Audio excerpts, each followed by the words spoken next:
Bonjour, bienvenue chez Move Spa.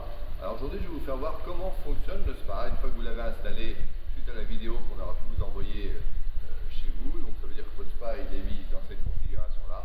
Donc je vais rentrer un peu dans le détail. Alors on va commencer par le branchement. Il est livré donc avec un câble de 10 mètres.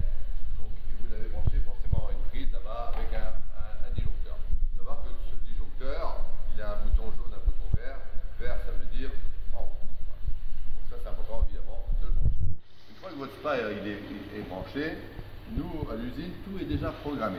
Il est programmé pour être chauffé à 37 degrés et avec des temps de filtration minimum.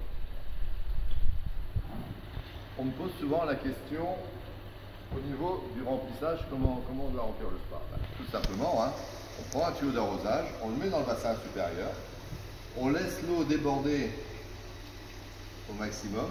L'eau va rentrer dans le bassin inférieur et pour bien suivre le niveau, c'est d'arriver en haut du filtre. Ça, c'est pour ça que vous l'avez vu dans la vidéo de mise en place. Afin de vérifier si l'eau est toujours au bon niveau, il y a une chose simple aussi à faire. Plutôt que d'enlever le filtre que vous pouvez risquer d'avoir de l'eau qui déborde, c'est se servir du tuyau de vidange. Il suffit d'ouvrir la vanne, de descendre le tuyau et on va forcément voir à un moment donné l'eau couler. Donc ça veut dire qu'elle coule, je suis au bon niveau. Le niveau principal, c'est d'être au-dessus des pompes. Donc au-dessus du niveau par exemple du module électronique. Si le niveau d'eau est ici, vous avez le niveau idéal. Donc ça c'est pour bien remplir l'eau. Pour le vidanger, c'est exactement le même tuyau. Il faut savoir qu'on a deux bacs à vider, le bassin supérieur, le bassin inférieur.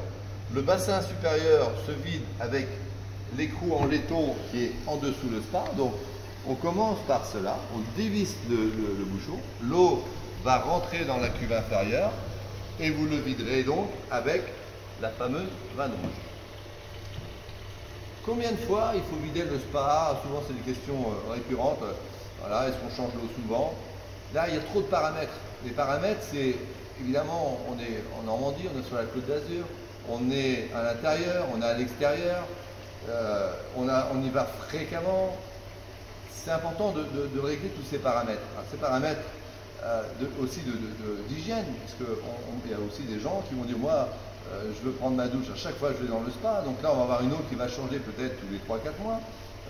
On va avoir des gens qui vont faire la fête dedans, il va falloir changer l'eau dès le lendemain. Donc il n'y a que vous qui êtes responsable de votre eau. Moi je ne peux pas vous donner de paramètres exacts sur la durée de vie de votre eau de spa. À vous de la sentir. Alors comment on la sent l'eau? Ben, évidemment on voit si elle est un peu épaisse, un peu prête à tourner. Voilà. Donc c'est des choses que vous devez vous-même gérer. Alors il y a plein de forums, on va vous donner plein de conseils. Et là, moi en ce qui me concerne, je ne peux pas vous donner. Il y a trop de paramètres pour vous dire voilà, c'est tous les 15 jours, tous les mois, tous les 2 mois, ça serait faux. Puisque comme je vous le dis, il y a des gens qui vont changer tous les 3 mois et d'autres toutes les semaines. Donc ça, c'est ce qui concerne le changement de l'eau.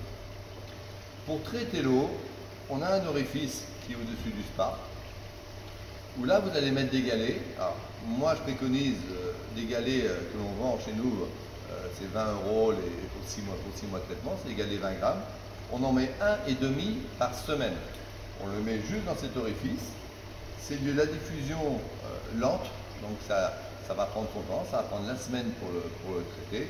Et à ce moment-là, votre eau, elle sera désinfectée. Donc ça, c'est important. On va parler aussi des écrans de contrôle. Voilà. Je l'ai expliqué sur la vidéo lorsque vous avez acheté le spa qu'il y avait 2 écrans. Donc, un clavier simple avec mise en marche des jets de massage verticaux. Donc on parle de tous ceux qui sont dans votre dos. Mise en marche du blower, donc ça c'est le compresseur. C'est l'air qui passe par le petit tuyau et qui va alimenter toutes les places tous les jets horizontaux. On les met en route en appuyant juste sur une pression et ça monte. Et le dernier bouton, la lumière. Alors chaque pression vous changez de couleur et on a même une version à un certain moment où la couleur change toute seule. Donc ça c'est la version simplifiée du clavier. Pour la version plus compliquée, vous pouvez la télécharger sur le site internet au niveau notice d'utilisation, ça s'appelle K300, où là-dessus, vous pouvez mettre en mode hivernage, en mode économique, régler les temps de filtration. Alors on va parler des temps de filtration parce que c'est important aussi, notamment pour les endroits où il fait chaud. Il faut comprendre que le spa, il est filtré, l'eau est filtrée 100% du spa, l'eau passe par le débordement et passe par le filtre. Donc on a déjà un spa où à chaque fois que la pompe se met en route, l'eau va être filtrée. Ce spa a deux vitesses. La première vitesse, c'est celle qui va se mettre en route à chaque fois que le chauffage va vouloir se mettre en route pour augmenter la température. Ça marche comme un radiateur électrique de maison. Dès que vous perdez 1 degré, tac, ça se remet en route. Donc ça s'autorégule en permanence. Donc si on est dans une région un peu comme ici en Normandie où il ne fait pas trop chaud, la pompe va se mettre en route régulièrement, peut-être 1 minute tous les demi-heures, et on va pouvoir, et l'eau va être filtrée suffisamment.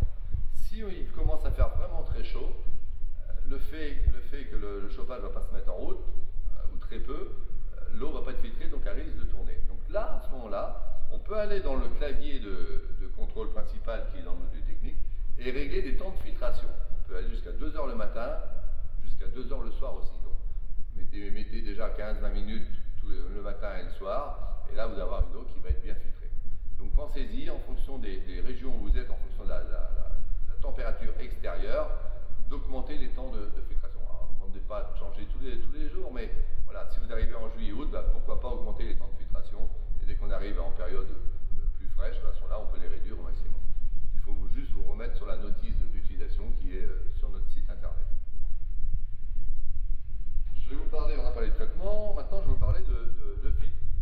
Sur le spa, vous avez donc des filtres papier à changer environ 1 fois par an. C'est pour une utilisation normale. Après, à vous de juger, c'est pareil, c'est la même logique que la qualité de l'eau. À vous de vérifier le filtre régulièrement. Donc commencez à le vérifier 1 fois tous les mois, et puis si vous voyez que ça se passe très bien, c'est peut-être tous les 2 mois, mais il n'y a que vous qui pouvez le juger. Alors pour changer le filtre, c'est assez simple. Il faut bloquer le système ou disjoncter au tableau. Pour bloquer le système, vous l'avez dans la notice, vous restez appuyé 5 secondes sur le clavier principal. Ça va écrire off, et à partir du moment où c'est off, vous avez 30 minutes pour faire toutes les opérations que vous souhaitez. Voilà. Donc j'ai vérifié, pourquoi pas via le tuyau, que je n'ai pas trop d'eau, parce que si jamais on a trop d'eau dans le bassin principal, lorsque je vais ouvrir le filtre, l'eau va déborder. Donc l'idéal c'est quand même de remettre un peu la pompe en route, être sûr que le niveau soit bien dans le bassin principal. Vérifier avec la petite vanne que je suis en dessous de mon niveau de filtre. Ensuite, je dévisse, je sors le filtre, je vérifie la qualité des filtres, soit j'ai un deuxième filtre, soit j'enlève et je remets, sinon je le nettoie. Alors, pour le nettoyer, j'ai vu un peu de tout, hein. Il y a des gens qui vont les mettre dans le lave-vaisselle, d'autres qui vont donner un coup de Karcher dessus, d'autres à la brosse. Je vous laisse le soin de nettoyer le filtre comme vous le souhaitez. Donc j'ai bien tout refermé, il n'y a pas de souci, la vanne est toujours fermée. Et là, si je veux aller plus vite, je vous ai parlé tout à l'heure qu'il fallait 30 minutes pour que le clavier se remette en route, on peut reforcer la marche directement en appuyant une fois dessus, et ça repart directement. Donc là, on a pu changer le filtre.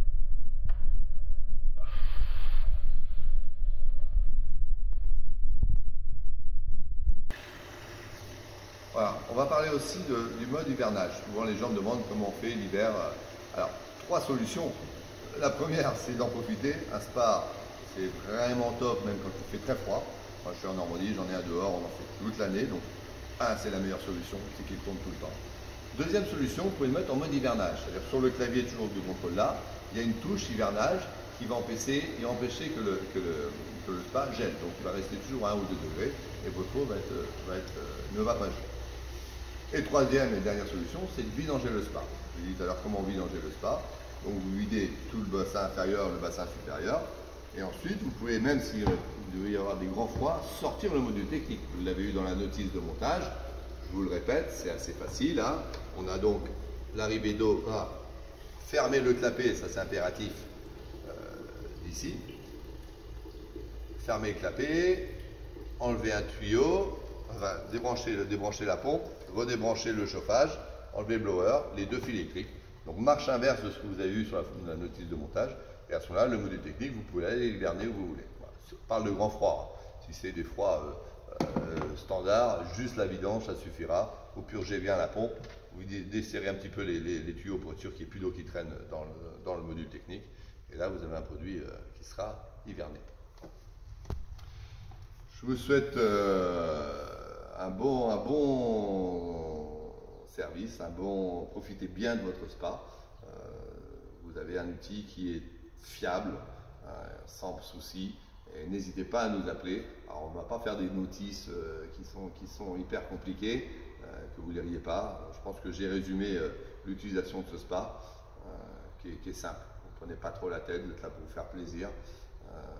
Juste les petites bases que je vous ai données, entre les temps de filtration, que le niveau d'eau soit toujours bien. C'est clair que s'il manque de l'eau dans la pompe, alors il n'y a pas de risque, ça ne va pas casser la pompe, mais il n'y aura plus de jet. Donc la vraie surveillance, c'est ça. Si vous commencez à plus avoir d'eau qui sort de la fontaine, ça voudra dire que vous n'avez plus assez d'eau dans le bassin inférieur. Donc pareil, tout l'arrosage, je remplis, je surveille mon niveau. Dès que j'ai le bon niveau, je repurge parce qu'on peut avoir de l'air qui s'est mis dedans. Et si vous avez un voyant qui s'écrit, si vous voyez sur l'écran où s'écrit flow, F-L-O-W, ça veut dire qu'il y a un manque d'air, ou qu'il y a un manque d'eau, pardon, et donc avec des bulles d'air. Donc il faut absolument repurger le circuit via la vis de purge de la pompe et via aussi l'arrivée d'eau, la sortie d'eau sur le branchement tel que vous l'avez vu au montage. À bientôt.